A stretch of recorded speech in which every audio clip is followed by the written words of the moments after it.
How you date will determine how your marriage is going to turn out.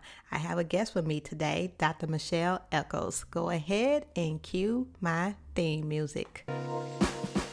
Hey Rebel, welcome to Untoxify Your Relationship. Here we will talk about all things healthy and how to get that toxic mess out of you and your partnership. I'm your host, Melissa Webb, a practicing licensed mental health therapist with 10 years experience. All right, let's go ahead and hop into it. Hey everyone, this is Untoxify Your Relationship and I have a guest with me. Yay, a guest. That means I don't have to talk the whole time. I have let me get that right because you just got your doctorate. Dr. Michelle Echols with me. Really good friend. We went to school together and she also married one of the homies. So, doctor, go ahead and tell the people who you are. Yes, you all. I am a Dr. Michelle Echols, aka Sunshine. I am a wellness broker, aka therapist. So, yes, Melissa and I share the same space and I love it. A wellness broker. Tell me more about that. I love how you make that sound. It sounds sexy. Yes, you know what? So I feel like therapist is one of those things. Every time I tell somebody I'm a therapist, they're like, "Oh, you do massages," or they're always like, "What kind of therapy?" So I like to just put a spin on things. Wellness broker. I teach people how to be well. So in exchange for your time, your money, your effort, your energy, you'll figure out a way how to be well if you're spending time with me. That's what's up. I'm gonna start telling people I'm a wellness broker instead of a therapist. 'Cause I get the same thing. Is it PT? You do massages? I like, no, I work your brain. I work your brain. So I know today you want to talk about how dating is important for marriage. I'm gonna go ahead and let you kick that off. And I know I'm gonna have a lot of questions to ask you, but tell me that concept or theory that you have that dating is important for marriage. Absolutely. So when you think about like traditional relationships from back in the day, like people used to court, like they would go on dates, they would get to know each other, they spent so much time with one another before they actually got married. And today we're in such a hookup culture. It's like I'll meet you on Tuesday and Thursday we're in the bed, and now you're either with a child, with somebody you don't know. We're in relationships with people we know nothing about. We don't take the time to date. And the dating process is where you actually get to know somebody. So I feel like before we even get to the point where we're actually in a relationship with someone, we should take the time to date each other. Find out, is this somebody I would actually want to be in a relationship with? Is this someone I can see myself having a child with? Is this a person I would be down with spending the rest of my life with? And knowing those things and knowing specific things that you get from actually dating somebody before you jump in the bed, before you commit to them, and before you actually get to marriage. Okay. Okay. I was writing when you was as you were talking. Okay, let's go back. You talked Mhm. about back in the day how people would court and you feel like now it's nothing but a hookup culture. So what does the culture or society needs to do in order to get back to courting? Taking the time to one, know yourself. Like, what is it that you actually want from a relationship? When you know those things, then you can pursue someone else and realize, okay, this person is capable of giving me those things that I want. You know what? This person doesn't meet the standards of a person that I want to be with. So, taking the time to know someone and know yourself is very important because I mean, if we really look at what society is doing right now, it's a lot of strangers in relationships, strangers with children with each other, strangers in marriages with each other. Because let's not get it twisted. Dating doesn't stop because you're in a relationship. Dating doesn't stop because you're in marriage. Dating continues. Like once you're married, you have to continue to date each other because we are growing over the years. We're not the same person we were back in 2008 when we was kicking in, we first got together. No, we're growing into new individuals. And as we continue to date each other, that's the process of keeping up with who we are and connecting and learning and loving on each other. Yeah, because as we date or and get married and in this relationship with another human being, we're always changing and evolving and growing, right? And who I was at 20 is definitely not the same person who I am now at 39. So of course, all my friend group, we all had to learn and grow with each other and be like, okay, girl, that's who you are now. Okay, cool. Let me go ahead and change. And the same thing is with relationships. So I like that. When you talked about knowing yourself, what are some key things that people should know about themselves before hopping into a relationship? I mean, one, you need to know how you like to be loved. Like, so are you a person who wants to be touched regularly? Do you want physical affection? Are you a person who desires to spend time with the person? And want majority of their time. Because some people, the five love languages. We I was we just talk about to say the five love languages. you need to know what you want. You also need to know what you give off. Like, because what you want isn't always what your preference is of giving. Like, I like them all. I tell people I say I need all of them equally. And like every time I take the test, they are all like they fluctuate a little bit, but they are very, very close. Cause I'm really serious about like I need all of them. But there are some people who like they want the physical touch, but they love giving gifts. So like knowing who you are in both aspects, and then like once you get to know the other person, also knowing who they are, because just because you like to give gifts isn't quite, it doesn't mean that that's exactly what they want to receive. So you got to find out a way to balance that and be like, okay, well, I like giving gifts, but you like spending time. So let me buy you a gift over here on this date when we do this thing, or, so just finding out a way to make all of those things like correlate with each other so that you're not feeling like you're missing something in your relationship. Now, I'm gonna get a little personal with you. If you don't answer, I totally get it. I'm gonna get a little personal. So tell me, and I know that you are married to, of course, the homie. Mhm. And I guess I'm curious how this showed up in your relationship with your husband. Like when you guys were courting and dating, like how did this show up for you guys, and how did you know that your husband was like the person for you? Okay. Yeah. Uh-huh. That's why I say we getting personal here. Like, So when we started hanging out, like I actually met him because he was a coach of a football team. I played Potter Puff football. He was a hmm, coach of the team. At that time, we were literally like both dealing with other people, like not even thinking about each other. Like, hey, what's up? That's it. A year kind of passed by and it was like, hey, what's going on? You just start hanging out with a person. You're like, okay, I like, your energy. I like that if we go out to eat, that you're nice to the waitress and you don't have an attitude and have this, this nasty personality. Because some people will treat people who serve them really bad. And it's like, okay, going out to eat with somebody is a good way to find out what type of person that they are.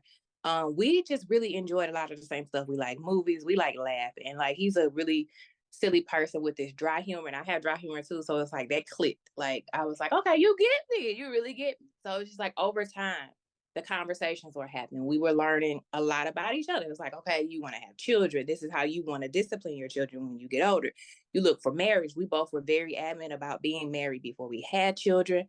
The connection with God was a thing. Like, there was a point in time where I was like really going through a lot of stuff. And he was just like, you know what? I always feel better when I go to church. Started going to church a little more. I was like, you know what? Thank you for that. Cause I needed that. Sometimes we just need a reminder to reconnect. But the thing that kind of made me know that he was really the one that I really wanted to marry. I got put out of school a couple of times for like financial reasons. Like, mm. can't pay the bill. They'd be like, you know what? Dropping your class. You know, we Mizzou be real quick to drop people. Yes. And one time he was like, you know what? How much does it cost to get re-enrolled in your classes? And I told him the amount. He was like, okay, I'm gonna pay it. And we both broke college. Like he was in grad school. We both broke college students. You finna pay my bill so I can continue my education? Okay, you're invested. And that was the end all be all. I knew right then and there. Wow. You got your man paying your tuition. Go ahead. Can you pay my bill? Take a whole new meaning. Okay, that was an investment. That was really an investment. No, that's dope. That's dope. So you talked about connecting with guys. So do you feel like at some point while you guys were courting, dating, that you were like, yo, God, like, should I really be continuing to pursue this race relationship with this guy who may, I like, did you ever like consult God about the Oh, yeah. man. So I pray. I'm a prayer. I'm not, I'll be honest with y'all. I'm not the biggest church goer, but I am a believer in connection and relationship. So I pray daily. If you know anything about me on my Facebook, I pray for y'all too. Um, so that was definitely big. It was just like, so growing up, I grew up in a two-parent household. So I knew, I mean, my daddy showed me, he showed me exactly what I wanted in a man. He also showed me what I didn't want in a man. So dating was one of those things that didn't give me many complications. Like I was able to see within a relationship, like, you know what, this ain't gonna be it. I'm gonna let this go. Okay, you know what, this person has potential. Let's see where it's going to go. But being able to recognize red flags, having you know, non-negotiables in a relationship, and definitely praying about stuff like, you know, God, did you really send this person for me, or am I just reading into it what I want to see? And it was just like, okay, show me consistency. Mm-hmm. All right. Okay. This person is doing all these things that I said that I wanted in a man. Okay, God, I feel you. Okay, here you go. Okay, God. What's next? And it's just like on that path of elimination and the process of qualification, he just kept making the mark. So it's just like, okay, God, I hear you. Thank you. Yeah. And I also love like the progression of you all's relationship. It wasn't a, okay, you my coach of Powder Puff, which I remember playing that as well at Mizzou. But you're my coach for Powder Puff. Oh, you look cute. Let's go ahead and figure this out right now. It was like the whole thing was a process. And how long did you all date before you got married? Um, it was like the 5 year mark, right? When we actually got married. So we got engaged at about 3 years, and then we got married about almost 2 years later. Okay, yeah. Because I remember the wedding. I just don't remember how long the span was between dating and the Yeah. wedding. You know, Which, we did life together. It was like we were young. Like I was 26 when we got married. So I still was pretty young. He's 2.5 years older than me. So, you know, he was a little further along in that process. But it was like, you know what, we wanted to make sure that college was completed. At least the first phase of college was completed before we got married. We wanted to make sure that we were at least in some type of career, even though neither one of us are doing the same thing we were doing back then. But it was like some type of establishment needed to be made before we jumped into forever. yeah, absolutely. And again, from the beginning, it was, I see you, I Mhm. notice you, but that doesn't necessarily mean I need to be with you. And I Right. think that was what stuck out to me from you all's relationship. It was like, you was like a whole year later, then we finally, because you all, like you said, you set up that foundation of friendship. If you can give anyone advice that's listening, because some people might be like, well, how do you set a foundation for friendship? Like, what does that look like? Like, what would you tell someone if they had that question for you? Like, how do you set Um, up foundation? so honestly, it's really different for everyone. Mm-hmm. Because to know what you desire, and you have to know what that other person desires. And if those things can correlate and you all can have fun and, you know, enjoy each other's company without it being connected to sex. Like a lot of people, everything is so connected to sex. Yes, sex is important. I'm going to say that. However, it isn't the foundation. It shouldn't be established until a foundation is established. Like, what are we doing? What are your goals? Who are you as a person? Okay, you know what? You fit the bill, so then you can explore that later on. So for us, that foundation of friendship was literally just like enjoying each other's company, and it was just like, okay, you know what, we enjoy a lot of the same things. Also, so here's the thing with friends. So we were we went to school at college. We met in college. So naturally we're going to have friends of the opposite sex because it's a college world, right? So the conversation of if we were okay with each other having friends of the opposite sex was something that came on very early that people need to know because it can cause conflict. And we both were mutually in agreement that you can't control that. Like people are people. And if I like you and we click and we have fun, you, your sex shouldn't matter. Like you a Yeah. person. So you're going to be my friend if you're my friend, and you're going to respect my relationship. And as long as you do those things, it shouldn't be an issue with whether you're a man or a woman. Yeah. So for you, when Mm-hmm. taking what you learned in dating with now your husband at the time, boyfriend slash fiance, taking what you learned during that time frame, how is that showing up for you in marriage now? Oh, so those same principles apply. Like we still have to make sure that we take time and enjoy each other and have fun. Um, we have children. So a lot of times parents have this thing where, okay, the kids getting away and they lose their connection because they're so wrapped up in doing things for their children. So I have just kind of been very intentional with separating the two. Like I'm a mom, but I'm also a wife. So Right. neither interfere with the other. We've been very intentional in sending the kids to bed earlier because our time is our time. Our parents are pretty good with helping out and getting the kids, especially when I was in school. My parents, we knew 2 weekends out of the month that they would be with my parents. So on those weekends, those were our weekends too. It would be for homework, but it would also be for wife and husband time too. So just making sure that we connected and enjoyed each other. And if we felt like, okay, too much time has went by without us doing something with each other, you know what? We need to make sure we schedule something. We need to get this on the books because too much time is passing by, and I miss you. We here together every day, but I miss you because we haven't had our time. Right, right. What do you think is missing from culture today? Because I know you mentioned in the beginning, like, people are following cultural norms and, yes, we just gonna go ahead. I meet you today, tomorrow we having sex, and you my man, right? And it's just like, whoa, then 3 days we together? Like, like what do you think is missing from culture today? I think the highlight of relationships that follow that old school standard. Social media and media does not really highlight these happy, healthy relationships that were, founded on old school traditional principles. We see a lot of this quick culture. We see a lot of the hookup stuff. We're seeing people doing any and everything that doesn't kind of follow that standard. So what's missing is people shining a light on the successful, happy relationships and not like ostracizing those people because they do have a happy relationship and like trying to make it seem like, oh, you know, I feel like when I do see that, there's always someone trying to discredited in some type of way. So making it normal to see these happy relationships and making it normal that people are creating families and having a good, solid, fun, healthy foundation to that relationship. That's what's missing.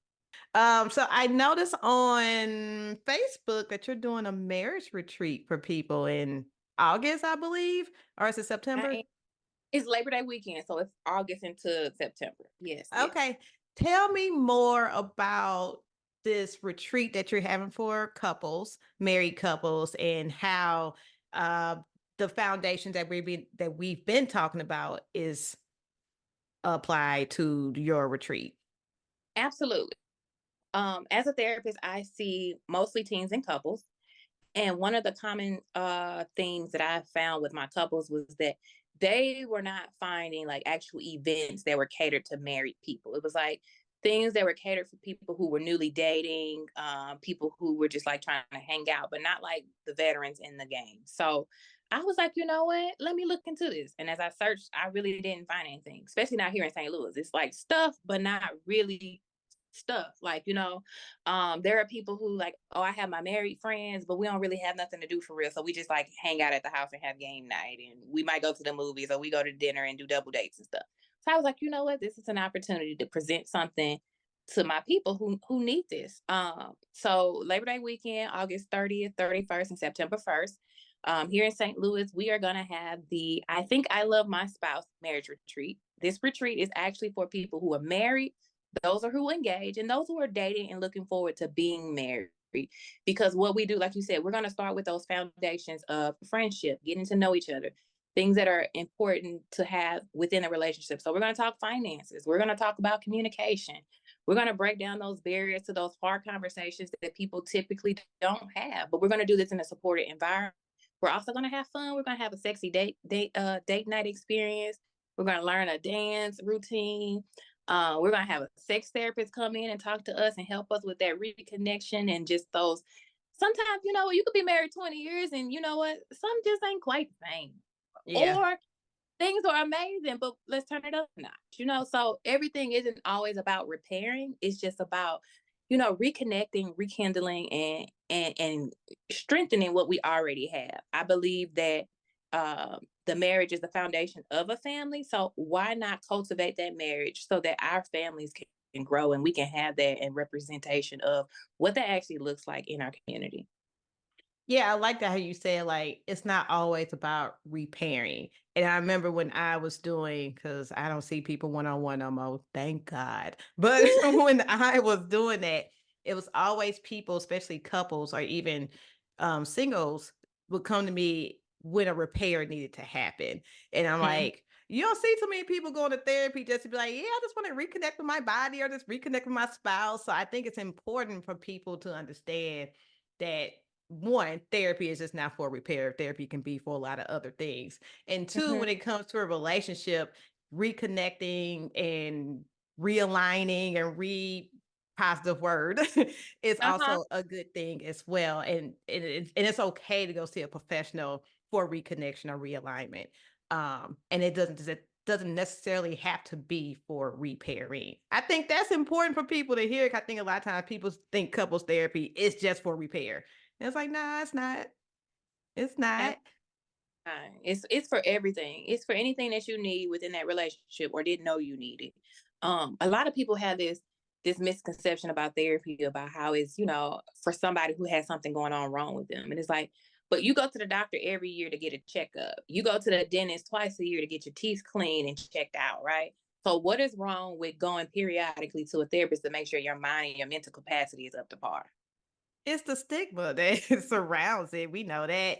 And I also think, especially in the Black community, um, but this only been acceptable for the last 20-ish years.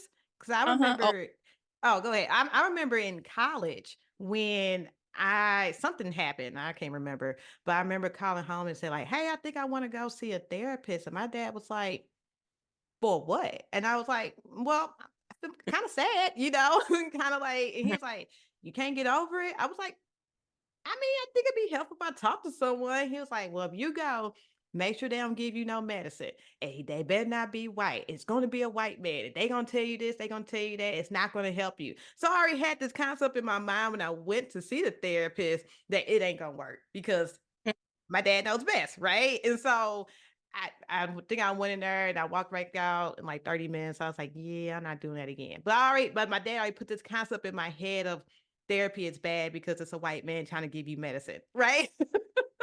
And Right. so it's just one of those things of like that stigma. And that was what 2000 when I graduated college, 2007. So Okay. within the last 20 years, I feel like we made a huge shift, especially in the Black community, with being us Black as therapists, making a huge shift with trying to get Black and brown people to work on their shit. Absolutely. You know what? I feel like you said the last 20 years, but I'm a pinpoint it at COVID. Like COVID was that Mm, point where everybody was like, you know what? I do need to talk to somebody. So I really, even though it brought us so many negative things, I really appreciate that the acceptance, mental health treatment, and assistance is important for any and all communities.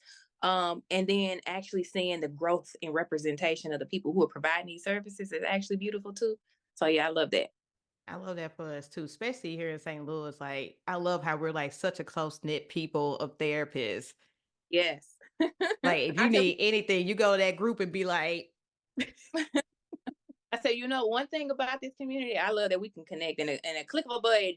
Somebody got somebody for something, and it's not like, oh, I'm gonna keep this to myself. No, take this person so they can get some help because we got this together. I love that. I love that for us too. Tell me how people can sign up for your conference slash retreat slash summit. So safespacestl.com/events is where you can go and register. There are two options for registration. You can pay in full, or you can pay a $200 deposit and lock in your spot. I suggest that if you don't have it all at once, so you don't miss out. There are a limited number of seats, and we have been advertising for a while. So that number of seats is dwindling down, you all. But there is going to be so many things I did not tell y'all. So one of the amazing things that's going to happen at this retreat, leave with a vacation. So if you're already married, it's gonna be like a second honeymoon. And if you're not married yet, it's gonna serve as your honeymoon. And that's gonna be after like this big secret event that we're gonna be doing. I can't tell you what that is, but it's so exciting. So if you're on the fence and like, you know what, I don't know if I really want to go, that might be the thing that kind of says like, okay, I got the opportunity to win a vacation. So you all should definitely sign up. If you have friends who are dating, engaged, or married, send it over to them because they would really benefit from it. We're going to have a really good time. We're going to do some important stuff. We're going to work on some things, but we are, above all, we're going to have a really good time. I love that. And I love this event for you. I mean, you've been promoting this since beginning of the year, I think. At least around the beginning of the year sometime. Uh-huh.